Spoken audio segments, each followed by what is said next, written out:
Hello everyone, गेजन success point में आपका स्वागत है। बच्चों, आज हम 11th बिजनेस स्टडीज़ का चैप्टर 16 कर रही हैं। चैप्टर का नाम है वेयर हाउसिंग सर्विसेज, संग्रहण की सेवाएं। देखो, इससे पहले हमने ट्रांसपोर्ट की सेवा कर ली, इंश्योरेंस, बैंकिंग और हमने कम्युनिकेशन की सर्विसेज पढ़ी है। ये हमारी 5th नंबर की सर्विसेज है जिसका नाम है वेयर हाउसिंग सर्विसेज।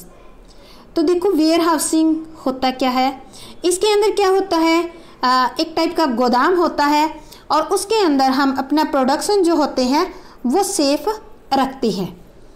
या तो देखो, आपको पता ही है कि जब प्रोडक्शन होता है और जो कंजप्शन होता है उसके बीच में टाइम का गैप होता है और उस टाइम के दौरान माल को जो है इन वेयर हाउस के अंदर स्टोर कर लिया जाता है ताकि माल आपका सेफ रहे। और इस टाइम के अंदर माल सेफ रहता है, इस कारण से क्या क्रिएट होती है, टाइम यूटिलिटी क्रिएट होती है। तो आज का हमारा जो टॉपिक रहेगा, इस टॉपिक के अंदर या इस लेक्चर के अंदर हम कंप्लीट चैप्टर कर लेंगे क्योंकि ये छोटा सा चैप्टर है। और आज का हमारे टॉपिक रहेंगे संग्रहण का अर्थ, संग्रहालय का अर्थ, आदर्श संग्रहालय की विशेषताएं, संग्रहालय के कार्य और भंडार गृहों के विभिन्न प्रकार। तो ये चैप्टर हम कंप्लीट एक ही लेक्चर के अंदर कर लेंगे।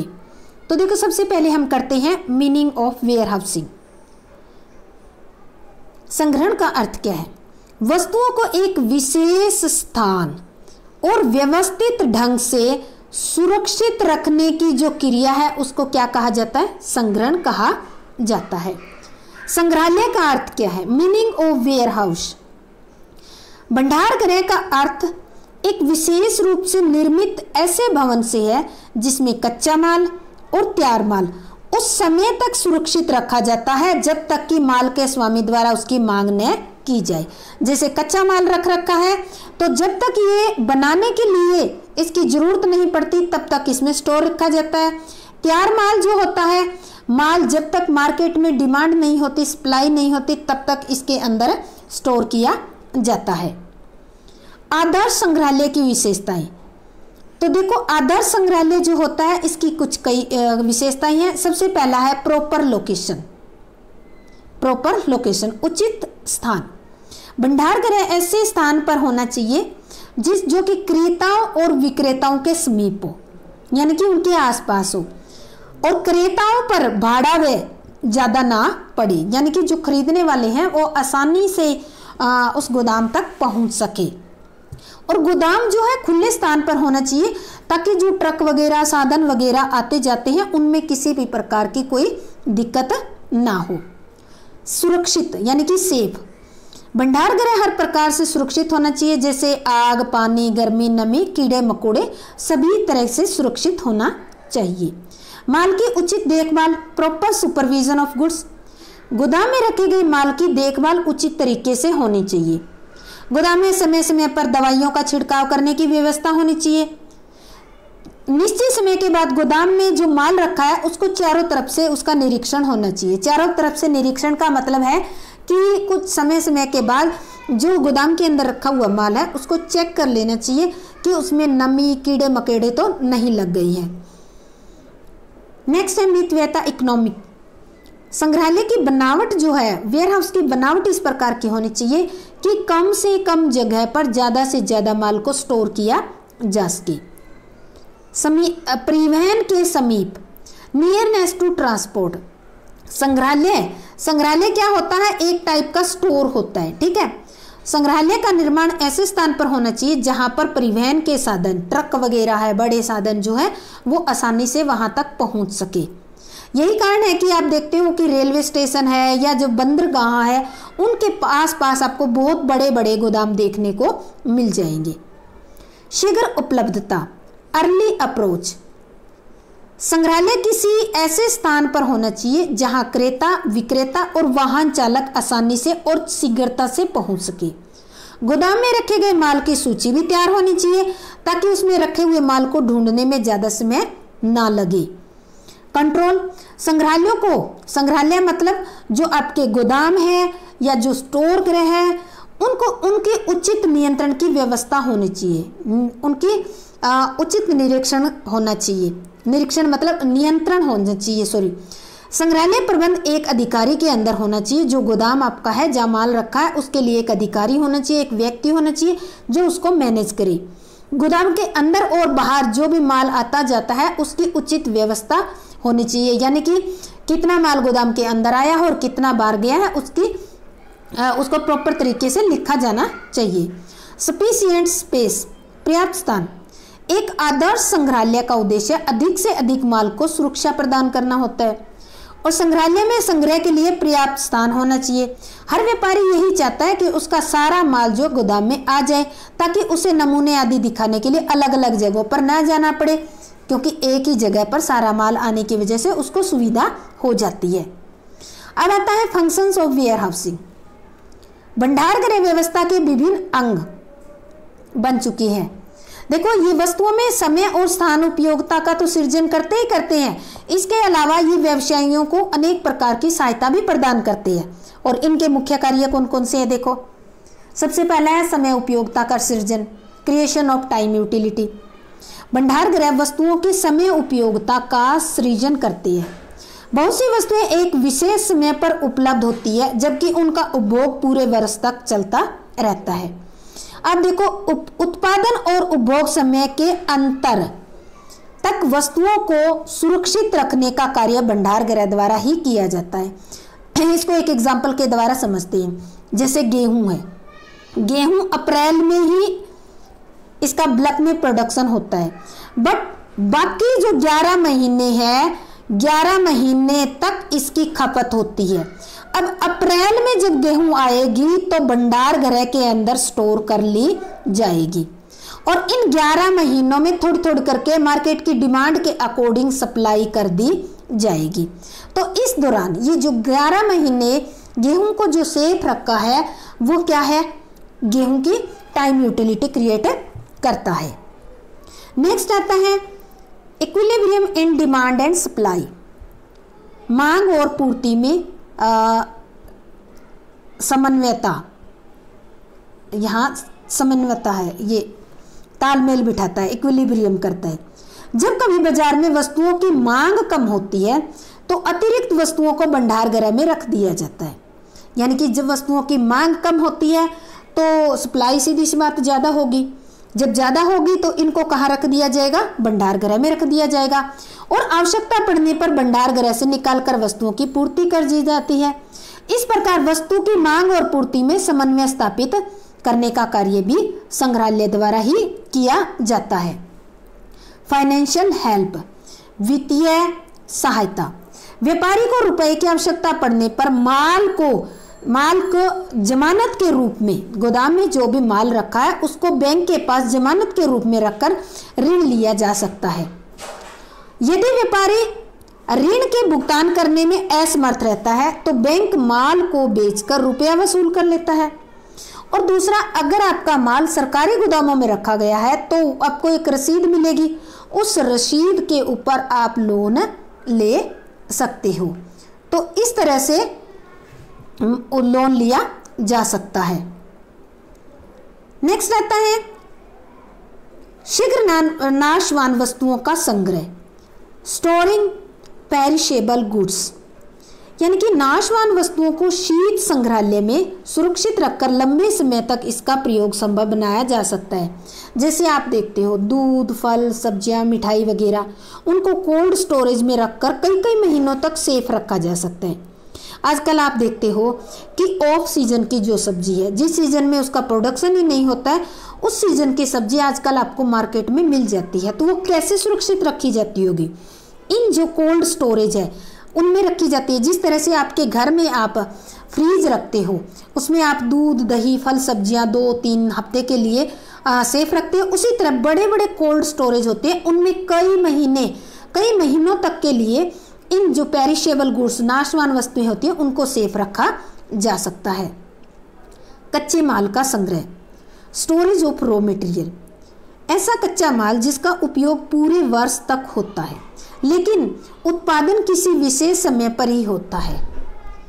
तो फसल जिस टाइम आती है संग्रहालयों में उनको सुरक्षित रख लिया जाता है, और जैसे जैसे उनकी डिमांड होती है, प्रोडक्शन करते हैं, तो उन कच्चे माल को निकालकर प्रोडक्शन में यूज़ कर लिया जाता है। तैयार माल का संग्रहण, स्टोरेज ऑफ फिनिश गुड्स। ऐसा बहुत कम होता है कि सभी निर्मित वस्तुएं एक ही समय पर बनते ही बिक जाए। ये कोई ज़रूरी नहीं है कि आपने जैसे ही वस्तुओं का प्रोडक्शन हुआ तुरंत आपकी सेल होगी, ऐसा कभी नहीं होता। जिस माल की बाजार में तुरंत मांग नहीं होती उसको सुरक्षित रख लिया जाता है। जैसे आप देखते हो कि कूलर, एसी वगैरह जो होती है, इनकी डिमांड तो गर्मियों में होती है लेकिन प्रोडक्शन पूरा साल होता है। तो जिस टाइम इनकी डिमांड नहीं होती, जैसे सर्दियों में प्रोडक्शन होता है, तो इनको क्या करते हैं, गोदाम में इनको सेफ रख लिया जाता है, और जब इनकी डिमांड होती है तो इनको क्या कर दिया जाता है, मार्केट में सप्लाई कर दिया जाता है। यदि भंडार गृह की सेवा उपलब्ध ना हो तो ऐसा अतिरिक्त उत्पादन सुरक्षा के अभाव में नष्ट भी हो सकता है। तो इस तरह से सुरक्षित माल रखने की वजह से आप ज़्यादा भी प्रोडक्शन कर सकते हो। मूल्यों में स्थिरता, प्रत्येक उत्पादक अथवा निर्माता ये चाहता है कि उसे उसके माल के दाम उचित मिले। उचित मतलब ज़्यादा दाम मिले, उसकी कॉस्ट कवर हो, उसको कुछ प्रॉफिट भी मिले। तो उत्पादन के समय यदि अतिरिक्त माल बाजार में आ जाए तो इन्हें माल के पूरे दाम नहीं मिल पाते। क्यों? क्योंकि पूर्ति जो होती है मांग की अपेक्षा अधिक होने से मूल्य गिर जाते हैं। जब प्रोडक्शन होता है तो उस टाइम सप्लाई ज़्यादा होती है, डिमांड कम होती है। सप्लाई ज़्यादा होने के कारण वस्तु का मूल्य कम हो जाता है। कम होने के कारण जो है प्रोड्यूसर को पूरा दाम नहीं मिल पाता, तो इस कारण क्या करते हैं, ये उनको गोदाम में रख लेती है। दूसरी ओर जब उत्पादन नहीं होता है तब माल की अतिरिक्त मांग के कारण, यानी कि उस टाइम सप्लाई कम होती है क्योंकि प्रोडक्शन तो है ही नहीं, जो गोदाम में है वही सप्लाई होगी, तो डिमांड ज़्यादा होने के कारण क्या होंगे, मूल्य बढ़ जाती है।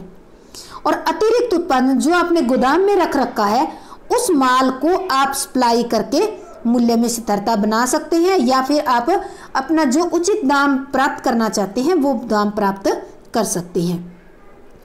आयात करके देरी से भुगतान करने में सहायक, helpful in late payment of import duty. आयातित माल को कहते हैं जो इंपोर्ट किया हुआ गुड्स होता है, उस पर क्या होता है, इंपोर्ट ड्यूटी पे करना है, टैक्स यानी कि आयात कर आपको भुगतान करना होता है। यदि किसी कारणवश से जिस व्यापारी ने माल आयात किया है अगर वो आयात कर का भुगतान नहीं कर सकता है तो माल को एक निश्चित समय तक विशेष प्रकार के गोदाम, कुछ अलग गोदाम होते हैं इनके जो टैक्स पे नहीं किए जाते, उनको अलग गोदामों में रख दिया जाता है। और जब आपके पास पैसा होगा तब आप आयात कर का भुगतान करके उनमें से माल छुड़वा सकते हो। तो ये विशेष प्रकार के गोदाम कौन से होते हैं, इनको हम आगे डिटेल में स्टडी करेंगे। भंडार गृहों के विभिन्न प्रकार, different types of warehouses. माल के भंडारण के कारण अलग अलग हो सकते हैं, यानी कि जरूरी नहीं है कि केवल पेरिशेबल गुड्स को ही स्टोरेज किया जाता है, रॉ मटेरियल फिनिश गुड्स को ही स्टोरेज किया जाता है, कुछ और भी कारण हो सकते हैं, उनके कारण भी इनको स्टोरेज किया जाता है।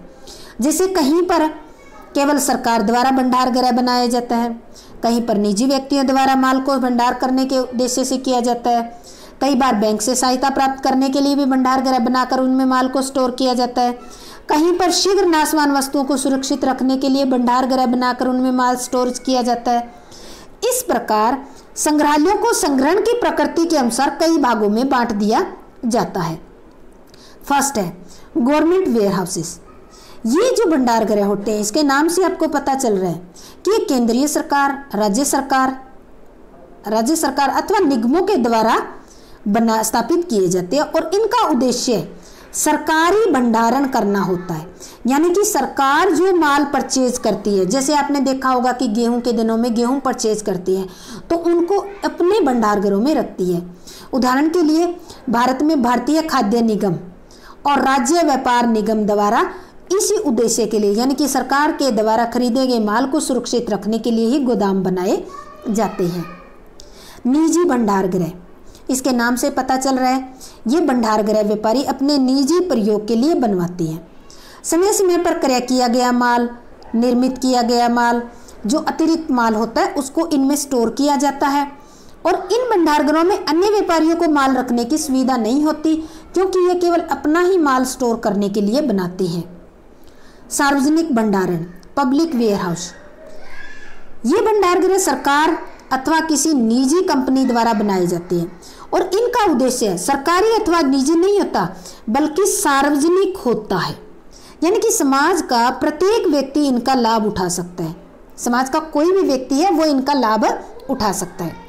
सरकार द्वारा निश्चित जगह या निश्चित माल के लिए किराया निर्धारित कर दिया जाता है और वो किराया देकर कोई भी व्यक्ति अपना माल इसके अंदर रख सकता है और ये बहुत बड़े बड़े आकार के होते हैं। नेक्स्ट है सहकारी भंडार गृह, कोऑपरेटिव वेयर हाउस। कुछ व्यक्ति मिलकर आपसी लाभ के लिए एक समिति की स्थापना कर लेते हैं और इस समिति को सहकारी समिति कहा जाता है। जैसा कि चैप्टर नंबर 7 में आपने कोऑपरेटिव सोसाइटी के बारे में पढ़ा, ये वही है। जब सहकारी समिति द्वारा समिति के सदस्यों के प्रयोग के लिए भंडार गृह बनाए जाते हैं, केवल समिति के सदस्यों को अपना गोदाम में माल रखने के लिए गोदाम बनाई जाती है, ठीक है। तब इन्हें सहकारी आपस में सभी आपस में मेंबर का माल रखने के लिए बनाया, इस कारण से इनको सहकारी भंडार गृह कहा जाता है। अब क्वेश्चन आ जाता है सहकारी भंडार गृह किसे कहा जाता है? सहकारी भंडार गृह सहकारी समिति के सदस्यों के द्वारा अपने मेंबर्स का माल गोदाम में रखने के लिए बनाया जाता है और समिति के बाहर से व्यक्ति कुछ अधिक किराया देकर इसमें माल रख सकती है। अब आता है बंधक भंडार गृह, बॉन्डेड वेयर हाउस। ये एक विशेष प्रकार के भंडार गृह होती है, ये अलग ही कार्य के लिए होते हैं, माल को सेफ रखने के लिए नहीं होती। इनका उद्देश्य जो होता है सामान्य भंडार गृहों की तरह नहीं होता, माल को सुरक्षित रखना नहीं होता। जो अभी हमने ऊपर पढ़े हैं उनका उद्देश्य तो माल को सुरक्षित रखना था, बल्कि जो बंधक भंडार गृह है उनका उद्देश्य माल को सुरक्षित रखना नहीं होता, बल्कि करों का भुगतान न करने के कारण सरकारी अधिकारियों के द्वारा माल को रोक कर इनमें रखा जाता है। जो व्यापारी माल के ऊपर जो टैक्स लगता है वो पेमेंट नहीं करते तो सरकारी अधिकारी उनके माल को इन बंधक भंडार गृहों में रख देते हैं। दो तरह के कर जो होती हैं, अगर कोई व्यापारी इनको पे नहीं करता है तो इनके माल को इन भंडार गृहों में रखा जाता है। कर कौन कौन से है? एक तो आता है एक्साइज ड्यूटी जिनको उत्पादन कर कहते हैं और दूसरा कस्टम ड्यूटी जिनको ये कहते हैं आयात शुल्क कहते हैं। जब तक इन करों का भुगतान नहीं किया जाता माल को भंडार गृह में सरकारी अधिकारियों के द्वारा रोक लिया जाता है और करों का भुगतान करने के बाद माल को छोड़ देते हैं, छुड़वा सकते हैं। करों के प्रकार के आधार पर भंडार गृह दो प्रकार की होती है। इसका ये भी बहुत इंपॉर्टेंट क्वेश्चन है कि बंधक भंडार गृह कितने प्रकार की होती है। ये कई बार 2 नंबर में 4 नंबर में क्वेश्चन आ जाता है और ये बहुत ही इंपॉर्टेंट और बहुत ही आसान क्वेश्चन है। थोड़ा सा अगर ध्यान दोगे तो ये आपका क्वेश्चन तैयार हो जाएगा। सबसे पहला है उत्पादन शुल्क बंधक भंडार गृह। अभी आप नाम देखना, उत्पादन शुल्क, ये भंडार गृह किसके लिए बनाए गए हैं? उन प्रोड्यूसर के लिए बनाया गया है जो अपने उत्पादन पर जो उत्पादन शुल्क लगता है वो भुगतान नहीं करते हैं, तो उन्हीं का ही माल इन भंडार गृहों में रखा जाता है।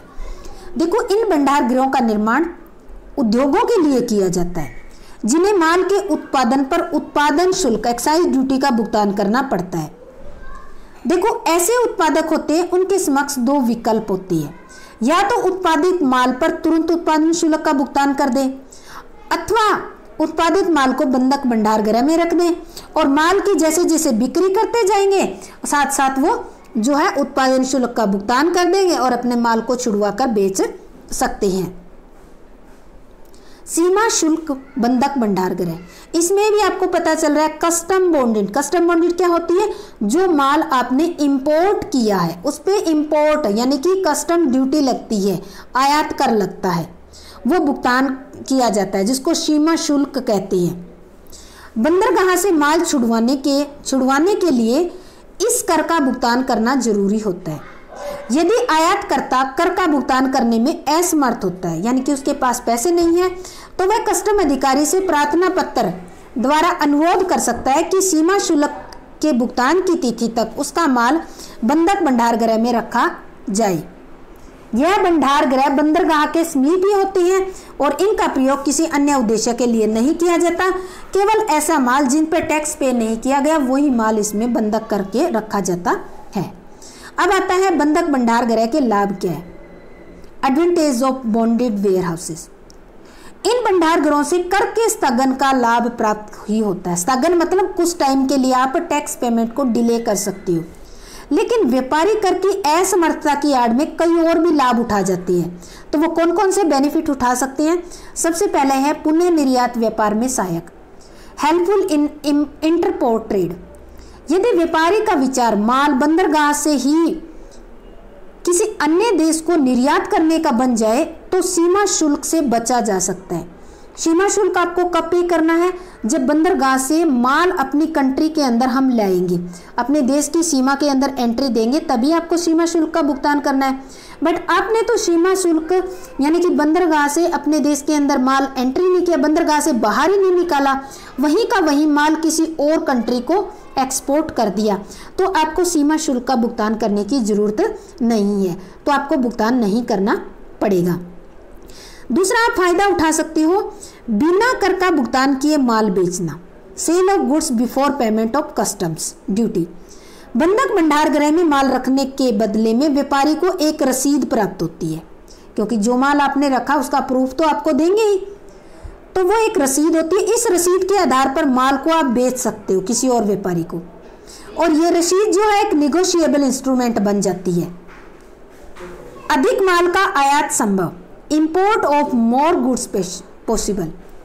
कर के तुरंत भुगतान की चिंता न होने के कारण आयातकर्ता अधिक मात्रा में माल को आयात कर सकता है, क्योंकि उसको कोई टेंशन तो है ही नहीं कि माल जितना भी हम लाएंगे उस पर टैक्स पे करना पड़ेगा।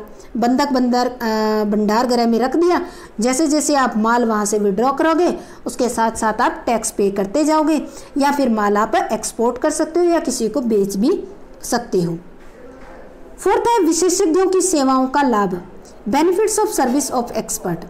माल को बिक्री योग्य या अधिक उपयोगी बनाने के लिए विशेषज्ञों की आप सेवा भी ले सकते हैं। माल वहाँ रखा है, आप एक्सपर्ट्स की सेवा ले सकते हैं, जिससे आप माल को और ज़्यादा उपयोगी भी बना सकते हैं।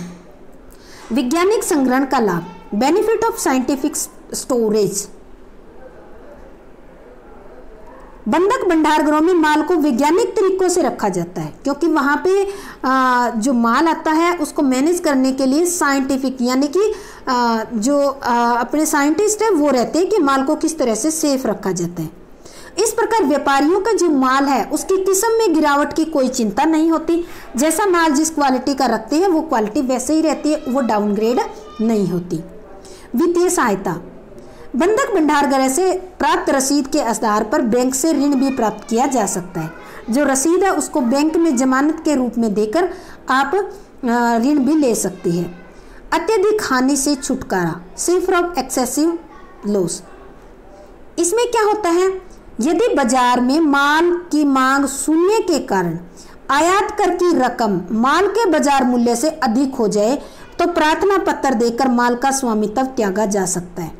इस प्रकार अत्यधिक हानि से छुटकारा मिल सकता है।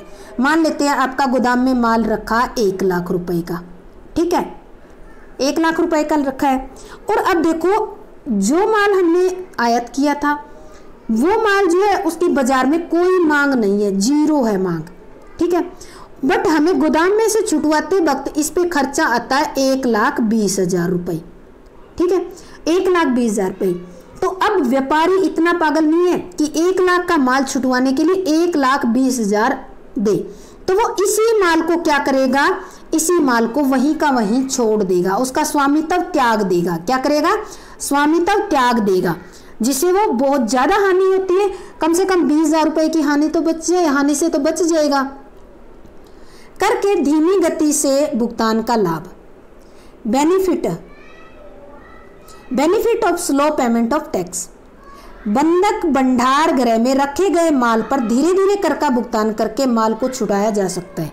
अगर आपका माल बंधक भंडार गृह में रखा है तो आप जैसे जैसे माल बेचते हैं उस माल को आप बंधक भंडार गृह में से निकाल लेंगे और उसका ही टैक्स पे कर देंगे। तो इससे आप जो है धीरे धीरे टैक्स पे करके भी आप बेनिफिट उठा सकते हैं। तो ये हमारा चैप्टर था आज 15 चैप्टर वेयर हाउसिंग सर्विसेज। ये हमारी जो एक्सिलरीज टू सर्विसेज थी, एक्सिलरीज टू ट्रेड थी, उसमें लास्ट सर्विस है और ये बहुत ही इम्पोर्टेंट है। उम्मीद करती हूँ कि आपको अच्छी तरह से समझ में आ गई होगी। जय हिंद, जय भारत।